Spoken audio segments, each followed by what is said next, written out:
being inclusive really of your team members. Nice. Yes, nice. because I love that. it's very important, most especially nowadays, we have young managers that are in big organizations or even our local community heading or even founding new companies. It's important to really take a look at the capabilities and skill sets of each one.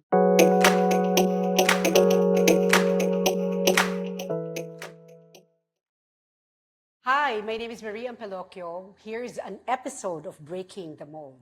With me Is Via Niebres. no.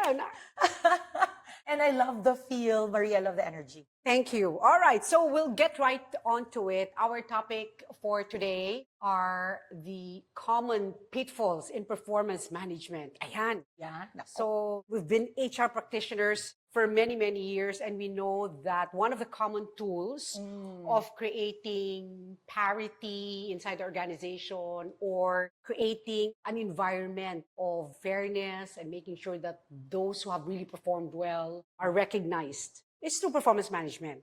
But it's not a perfect process to begin with, and there are common pitfalls. So that's what I want to tackle today. Yeah. If you can mention like a couple of them that you have experienced yourself as an HR practitioner, what would those be? Yeah. Oh, thank you very much, Marie. Oh, this has really been prevailing in many organizations, whether global or local companies that I have dealt with, really. And I think one of the most painful processes involved with performance management is really the lack of goals. Really either not understanding the goals, not having any clear goals to which the employees can take a look at and be their direction and be their path. So, of course, they would be like what, headless chickens, really just running around and not having any form of productivity or accomplishments in that sense. And thereby, it's making it very hard or difficult for the managers to look at the goals or the accomplishments of these individuals. So that's one, right? That's one, right. Yeah, the other one I could say is lack of communication. Like, That's ikaw, huge, actually. right? Big or small, in terms of organization size, that kind of always figures as one of those prevailing pitfalls, right? Lack of communication. All right. Lack of communication. And with you, for example, I love how you debrief your team, right? Having worked with you for so long, Marie, you have consistently done that to your team members, including myself. So from you as my first manager, can you imagine? I have been able to follow and not veer away from that practice. No? So Good. it's making that feedback, whether right after the activity or a regular one-on-one or even in your team meetings, regularity of discussions, make it more clear and make it more essential for the team members to know where they're heading. Right. Right? Whether it's continuing to do a good job Right. or okay, I'm on status quo, I'm fine, or I can do better.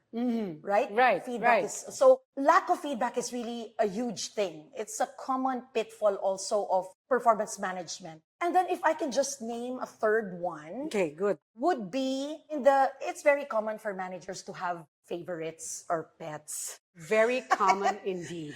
Correct? I mean, you can't help it but have managers really focus on team members who are performing. So, anyway, later I will cover also. Yes, there's a follow-up question. There's a follow-up question that would that's- answer some of the audience thought process around what you said just now. Right. So the tendency to just really lean on and observe the performers and not really look at how the status quo or how those that can improve further their Yes. performance. Yes. This is for the managers. So I'm Yes. talking more for the managers, right? And so for the employees, it's also very difficult for them to really fit in. Because if I'm not the favorite, but I'm performing any way I can, Absolutely. how can I put myself back on track? Wow. Yan. Yan. We should answer that. And the follow-up question to that Yan, is, oo. how do we, yung simple hacks or simple steps, a process that could solve for these top 3 pitfalls in performance management that you just mentioned? So this is really very close to my heart because, we teach this. Yes. We teach this with our current clients in my past life as a head of HR. I always make sure first there must be goals set in place. And these goals are not just said or lip service, but really understanding the vision of the company. Right. And as human resources supporting the entire operations and the back office support of an organization, it's so important to really be anchored on that aspect. So definitely goals should be SMART, specific, measurable, achievable, realistic, and time bound. That's very common, right? And it should start really from the president down to their excom, and then down to the mancom, Absolutely. and then down to the line managers, Right. and then the You team almost have to members. project manage something like this, right? Right. Because it is truly time bound. And if you want to catch certain pivots or adjustments, like during the mid-year review, Yep. you really have to do it non-negotiable, because otherwise it will sacrifice the end outcome for the year end. Right. Exactly, Marie, you said it. It's spot on. And looking at that model or framework, almost always we still need to project manage it for some companies because they're unfamiliar. That's what HR peeps do. Yeah, that's why we rock. we make companies win, Right. diba? Yes. Yeah. So it's really essential or pivotal for us HR practitioners to understand that and be able to communicate it. Many Perfect. companies would do it in the form of a strat planning activity at Yes. the end of the year. Yes. So they can prepare for the following year as early as that. All goals are being set in place. Right? Or some does it during a kickoff meeting. Yes. Right? They would do like a kickoff at the start of the year and then Correct. download via your point on the communication or trickling down of the Correct. goals, right? Because it's usually done at the start of the year or towards the tail end, because more or less they have an idea where they are at as a company by the end of the year. So Perfect. organizations tend to actually head Right. that direction. That's number one. No? Yes. So again, SMART goals. Now, the second one, it's vital to implement or at least schedule on the calendar a regular feedback session. So Right. a feedback can form your manager and the employees one-on-one session that's on the calendar, whether it's done weekly or bi-monthly. But I wouldn't recommend actually monthly because that's too far from the past feedback session. In fact, some even would do a debrief like you, diba? I know. That was I- my example. Yes. No, because, and only because for those who can do it at a regular pace, Yes. the intent is to make sure that we led our people to the winning path. And the winning Right. path is they are consciously aware Mm. about what they need to adjust and pivot so that whatever goals there are, kumbaga, we lead them to that path. Diba? So, diba? those days. And in fact, I would recommend that as a best practice because, diba, once an activity or an accomplishment is fresh, the tendency is it's kept in the brain, in the mind, and that's what the employee would tend to go back to as they head for the next activity Right. and then the next day or the next project. They would have that comfort level that, oh, this is what I learned from my past activity or leading this session. So I must take into action what I have received or what I have been given as a feedback. Yan. On communication, which is you meant feedback, diba? On this particular part, you meant like yung feedback to, which is covered also in that particular point that you raised just now, right? Correct. Yes. Okay, Yes. So okay. communication, feedback, via feedback, regularity of it. And then the third one after the SMART goal and the communication via regularity and feedback would be the being inclusive really of your team members. Nice. Yes, Nice. because I love that. it's very important, most especially nowadays, we have young managers that are in big organizations or even our local community heading or even founding new companies. It's important to really take a look at the capabilities and skill sets of each one so that you're really able to bring the best flavor in, right? So to speak. So it's an analogy, of course, but it's important really to see the strengths and the opportunities of each individual to bring them to the best or optimize their abilities and knowledge Right. and make the company even more productive or Right. maybe earning more or happy Right. environment for them to Right. work. And it spouses, obviously it spouses also, other than productivity and revenue stream improvement, is actually the retention of the employees. Oh, No? If they are yes. valued, I mean, Absolutely. that's when they feel validated, valued, rewarded, and so on and so forth. No? But even those that are not rewarded, sufficing to say that that the feedback communication also allows them the opportunity to be given the opportunity to improve themselves as well along the way. Diba? Correct. Absolutely. So that can come in many forms later It can on. come in many forms. Right? Oh, right. So it's really important for the managers to be sensitive about it, to be mindful of how they treat or probably do their individual coaching and Right. mentorship, because we are the natural mentors. We are like the automatic mentors, if I may say. So let's do our part. That way, we're able to recognize really how we're able to lift or uplift the team members, all of them equally. Okay, Yeah. fantastic. On the point about the third piece of information, so you said on the goals, the common pitfall, we also talked about communication. And then the last item you mentioned about the common pitfall is... Oh, that's actually the relationship, the favoritism, having the favoritism. Correct. If I can just dwell a little bit on that. Yes, no? because there are a lot of companies, organizations, big and small, that are suffering from that. It's a small thing to say favoritism, but it's not small. It is not. When your career is affected, when you're not favored in the sense of getting the right project or the right exposure, much worse, you're not even given the opportunity to be seen, when you're really working your ass off. Pardon the French. Yep, right? yep, Okay. absolutely. And favoritism has been, it's a common view. It's a common view. It's a common occurrence in organizations. But even if it's a natural tendency for managers to have favoritism, you can actually, or one can actually veer away from it by really taking a look at what would I feel if I were in her shoes? Right. How would I feel if my manager favors one versus another? Right. Right? So that's where we start as managers embracing the diversity in the group. One of the most recent, if I can just cite an example. Please, just please. so we can stay grounded. Yes. Diba? One of the clients that actually I've partnered with in the past said, okay, I'm promoting this individual. And as human resources, definitely I have to ask, okay, can you tell me what are your qualifiers? Because obviously we have guidelines for promotion. Right. But I do not see any of the recent accomplishments or projects completed for this individual to be merited that promotion.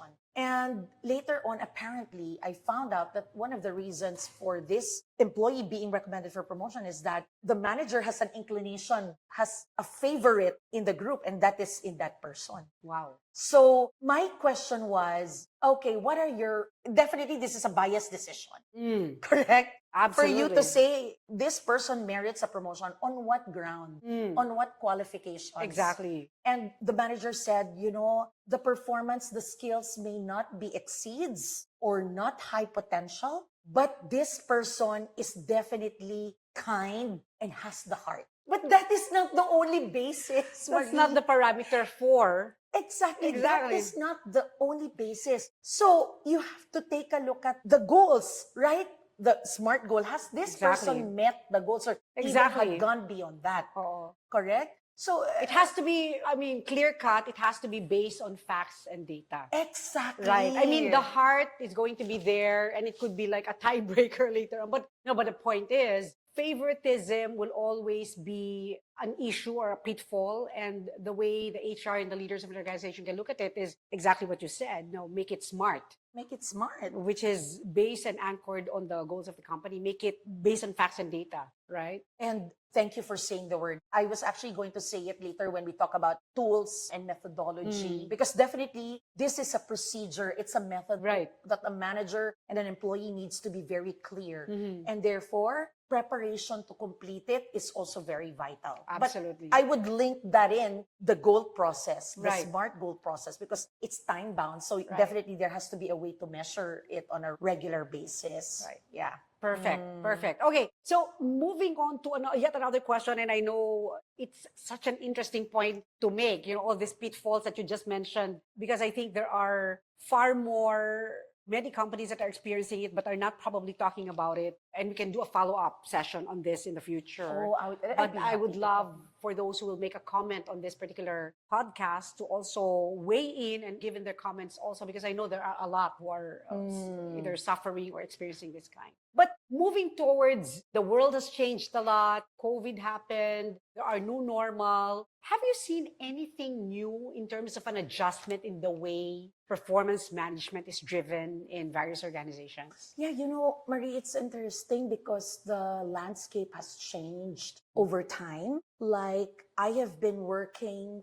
for 24 straight years. And then now, of course, I'm with you in the consulting world. And I have seen a number of changes and evolution that came along with it. And I have not really experienced it myself nor Sure. introduced it, but Sure. I can probably name one, which is the emergence of technology had allowed leaders or organizations to shift from a SMART goal that is for the entire year to very specific projects or a system's completion, a project completion alone, because it would take time to actually build. Let's say in the digital world, it may take 6 months to complete a digitalization or a digitization project. And so it's still a goal, but it's veering away from the X number of financial, people, operations, right? And then Right. innovation. They tend to just stick on the innovation piece. So Via, just so the audience know, what you're saying is Yan. it is a toss between having companies right now, big and small, global, local, that has actually existed for many years and decades using a performance management framework.